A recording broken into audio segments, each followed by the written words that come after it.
Sound plays a huge part in bringing these types of films to life. So the sound brings that fourth dimension to it, which gives the characters weight, gives them size and dimension and things like that.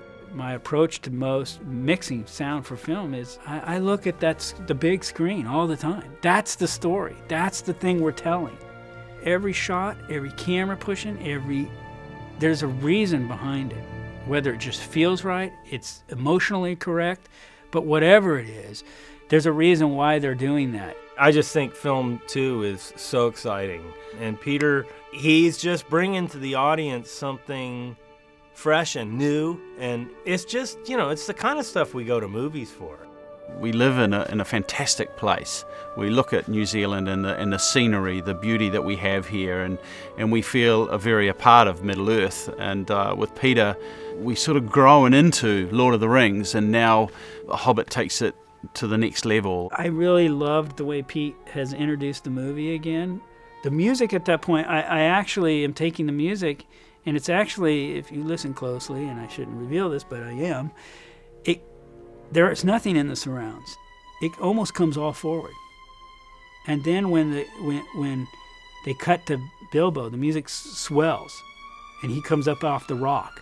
It says 12 months later. The music actually swells up and whips around, fills out the entire room. And I'm doing that to just give this, whoa, here we go. Now the adventure is continuing. You had orders to kill them. Why?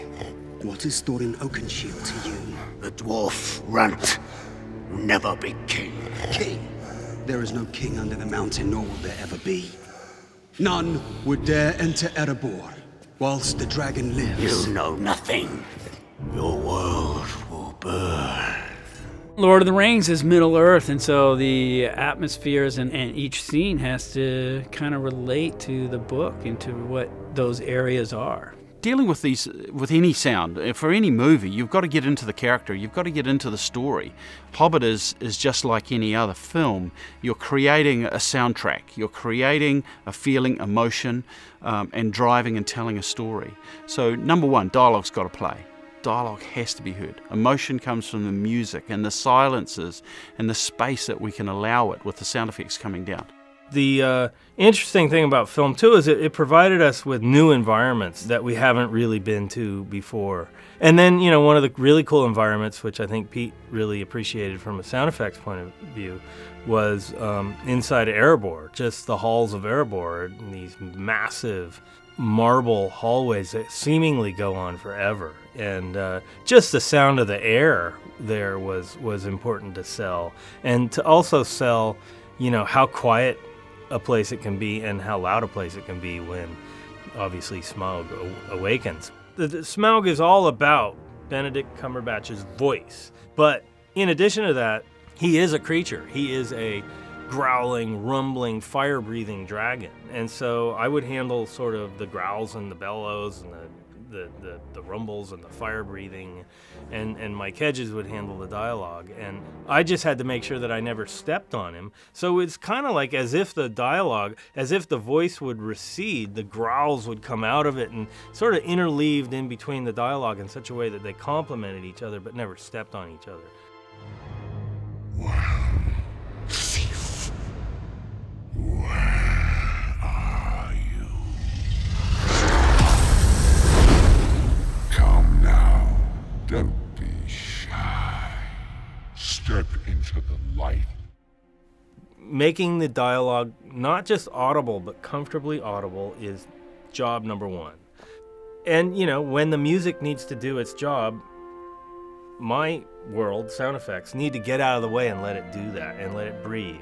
What elements are giving the best emotional response that the director's looking for? What is enhancing versus what is taking away from the moment? And it can be the music, will be the dominant thing, or the effects, or it can be a give and take, at any given moment.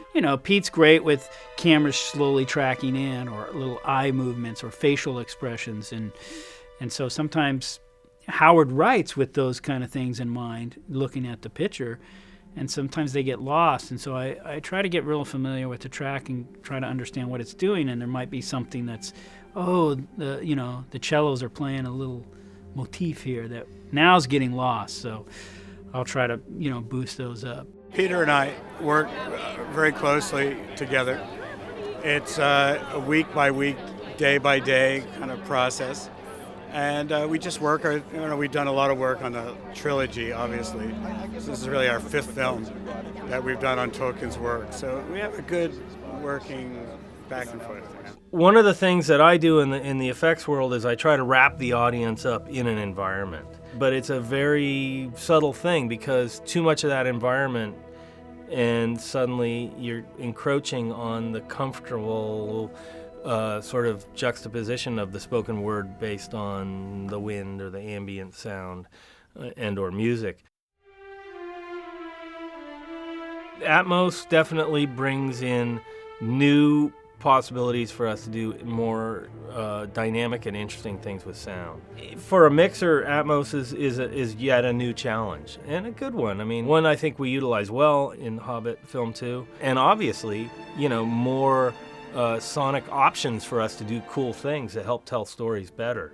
The spider's going over the top of you, there's a couple shots where it goes right over the top of Bilbo. And so in Atmos, you can literally do that. And Chris Boy's literally, they take the sound and they go right over the top of you. It makes it a little bit more creepier for me, it does. And I don't know, audience members will be the judge of that.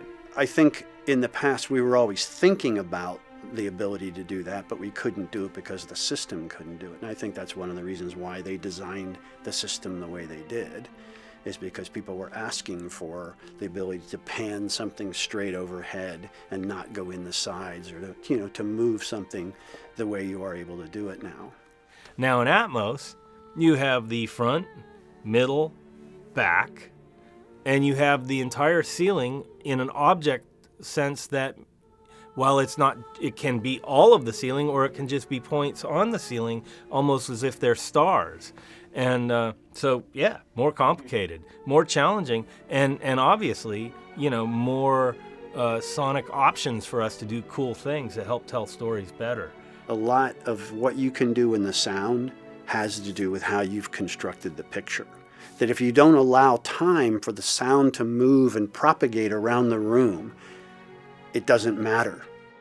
It's a bit of a family sort of feel, the team that work with any of Peter's films. Peter loves to work with the crews that he knows and trusts, and I think it's a two-way street. We have a great respect for his ability as a storyteller, as a filmmaker, and we look at Philippa Boyens and we look at Fran Walsh and Peter, and the team spirit that they provide is encouraging and takes us to a whole new level. And one of the things that I love mixing for Pete that he allows us to do is to really create a sonic dynamic that can get very intense and very aggressive, and then very simple and very quiet.